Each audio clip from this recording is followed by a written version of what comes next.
Welcome to our new classes. आप देख रहे हैं CDIT फिजिक्स। मैं संतोष कुमार यादव। आपका टॉपिक चल रहा है, हम RRB AMP की तैयारी कर रहे हैं, जनरल साइंस की बात कर रहे हैं। आज हमारा टॉपिक रहेगा work, power and energy. Work, power and energy, एक एक करके पढ़ेंगे हम। वीडियो शुरू करने से पहले आपको बता रहे हैं, आप चैनल को लाइक एंड सब्सक्राइब जरूर करें, ठीक है, ताकि आपको अच्छे से पढ़ाने में भी रुचि है, ठीक है। आइए हम स्टार्ट करते हैं। आई होप कि आप लोगों की तैयारी अच्छी चल रही है। एक बार शुरू कीजिए, छोटे छोटे टॉपिक, इसके न्यूमेरिकल्स भी हम कर रहे हैं धीरे धीरे। What do you mean by work, कार्य किसे कहते हैं, है ना। Work, dot product between force and displacement is called work. विस्थापन और बल के अदिश गुणनफल को कार्य कहते हैं। विस्थापन और बल के अदिश गुणनफल को कार्य कहते हैं, ठीक है। आइए समझिए, यदि कोई ब्लॉक किसी सरफेस पे रखा हुआ है ना, और हम उस पे फोर्स लगा रहे हैं कुछ इस प्रकार से। अगर इस बॉडी का डिस्प्लेसमेंट हो रहा है किधर, जिधर हम फोर्स लगा रहे हैं, तो वहां पे कार्य होगा। तो बेसिकली अगर मान लीजिए ये कोई बॉडी रखी हुई है और इस पे हम फोर्स कुछ इस दिशा में लगा रहे हैं, तो बॉडी का डिस्प्लेसमेंट किधर होगा, हॉरिजॉन्टल होगा। तो अब चूंकि फोर्स एक वेक्टर क्वांटिटी है और ये ना हॉरिजॉन्टल है ना वर्टिकल, ये इंक्लाइंड है, तो we can resolve their two component F cos theta, इसको बोलते हैं F हॉरिजॉन्टल, ठीक है, फोर्स का हॉरिजॉन्टल कंपोनेंट, और ये होता है F sin थीटा, ये वर्टिकल कंपोनेंट होता है फोर्स का। हमेशा ऐसे ही रिजॉल्व करते हैं हम। अगर हमारा फोर्स किसी ऑब्जेक्ट पे कुछ इंक्लाइन में लगा हो, अगर उसका थीटा एंगल पे लगा है, तो ये इसका हॉरिजॉन्टल कंपोनेंट होता है और ये वर्टिकल। वर्टिकल कंपोनेंट में साइन एड होता है और हॉरिजॉन्टल में कॉस एड, ठीक है।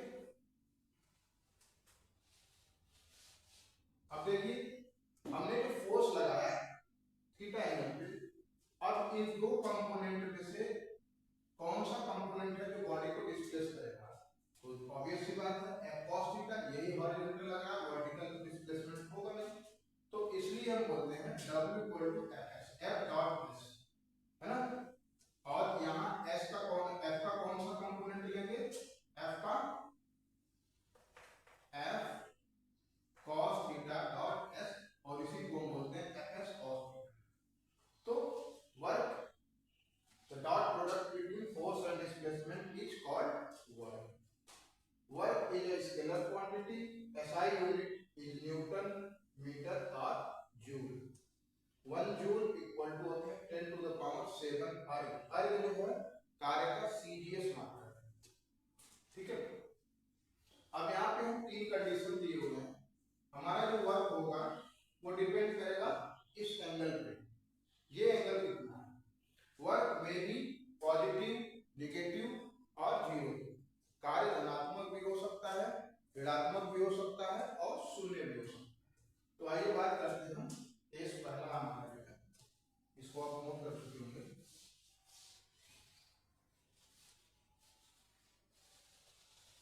तो the dot product of displacement and force is called work. Work is a scalar quantity, अदिश राशि की दिशा में है। तो हमारा जो वर्क मिला W बराबर Fs cos theta. Here theta is the angle between applied force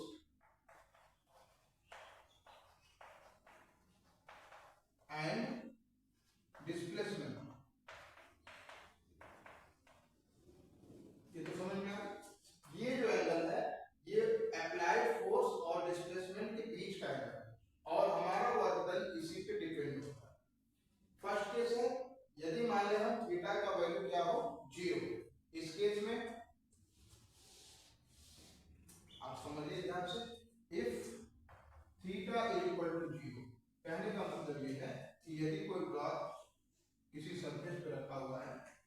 हम इस पे जो फोर्स लगा रहे हैं कुछ इस डायरेक्शन में लगा है फोर्स, तो बॉडी का डिस्प्लेसमेंट विस्थापन किसी दिशा में होगा, तो ये इसका होगा डिस्प्लेसमेंट, इसके बीच का एंगल कितना होगा थीटा इक्वल टू 0, जिधर फोर्स है उसी डायरेक्शन में डिस्प्लेसमेंट है, बिल्कुल ऐसे। अगर आप बॉडी को यहाँ से फोर्स लगाएं, ऐसे ना लगाएं, यहाँ से फोर्स लगाएं, तो इनके बीच का एंगल हो गया 0। इस कंडीशन में हमारा जो वर्क डन होगा वो मैक्सिमम वर्क होगा, क्योंकि W बराबर होता है F cos थीटा का S या F cos theta into S। अब F S cos कितना cos 0, cos 0 कितना होता है, cos 0 कितना होगा आपका sin 0 0 होता है, cos 0 1 होता है, ठीक है। तो यहां जो होगा F डॉट S, अगर मान लीजिए किसी ब्लॉक पे हम 10 न्यूटन का फोर्स लगाते हैं, F का मान कितना है 10 न्यूटन, और बॉडी 5 मीटर डिस्प्लेसमेंट हो जाती है, 10 न्यूटन का बल लगाने पे ये 5 मीटर दूर जाके होता है, तो इसका विस्थापन कितना हो गया 5 मीटर। तो इस वस्तु पर फोर्स द्वारा कितना कार्य किया गया, what is the work done by this force on this block.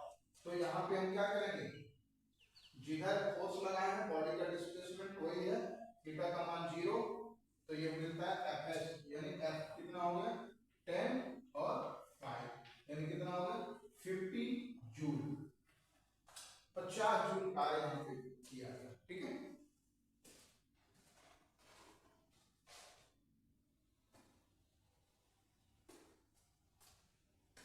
चलिए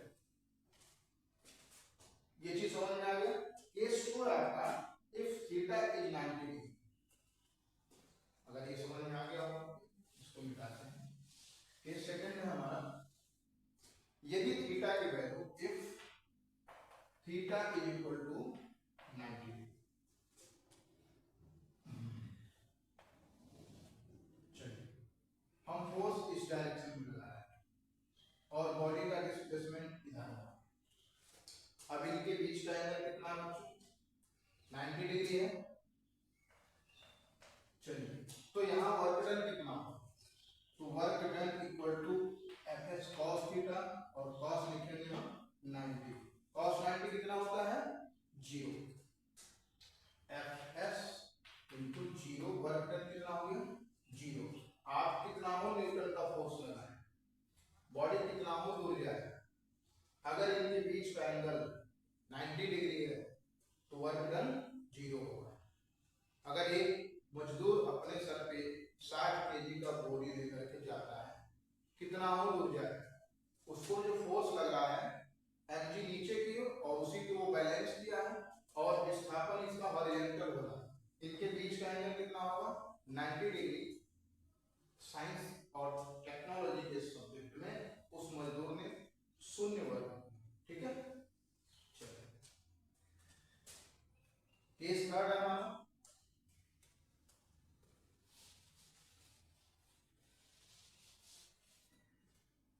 if theta is equal to 180 degree, theta is equal to 180 degree, इसका मतलब ये हुआ डिस्प्लेसमेंट क्लॉक का इधर हो रहा है और फोर्स लग गया है, बिल्कुल इनके बीच का जो एंगल है वो कितना है 180 डिग्री, खास करके फ्रिक्शन के केस में पाया जाता है घर्षण बल में, तो बल के विपरीत दिशा में विस्थापन है ना, बल के विपरीत दिशा में, तो यहां रखेंगे W बराबर Fs cos 180, cos 180 कितना होता है माइनस है, तो यहां मिलेगा हमको माइनस, यानी जो हमारा वर्क डन हो गया वो निगेटिव हो गया, वर्क डन निगेटिव होगा, तो वर्क डन स्केलर क्वांटिटी है, वर्क डन में भी पॉजिटिव नेगेटिव और 0 तीनों चीज संभव है, ठीक है।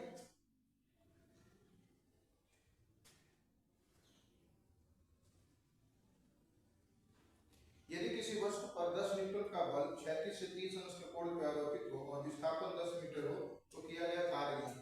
चलिए क्वेश्चन नंबर पहला स्टार्ट करें। यदि किसी वस्तु पर 10 न्यूटन का क्षैतिज से 30 अंश के कोण पे बल लगाए, ये कोई वस्तु रखी है और क्षैतिज से ये हॉरिजॉन्टल होगा 30 डिग्री के एंगल पे एक फोर्स लगाया जाता है जिसका मान है 10 न्यूटन और ये थीटा हमारा दिया हुआ है 30 डिग्री। और इस कंडीशन में बॉडी का जो डिस्प्लेसमेंट हो रहा है s बराबर वो कितना हो रहा है 10 metre. Then find work done by the force। 15 second में फटाफट आंसर बताइए इसका।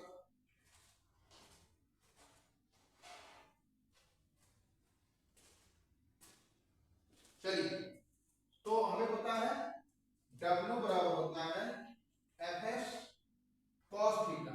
F का मान कितना दिया हुआ है, F हमारा है 10 न्यूटन, विस्थापन कितना हुआ 10 मीटर, cos 30 डिग्री, एंगल कितना 30 डिग्री, 10 10 100, cos 30 कितना होता है, cos 30 की वैल्यू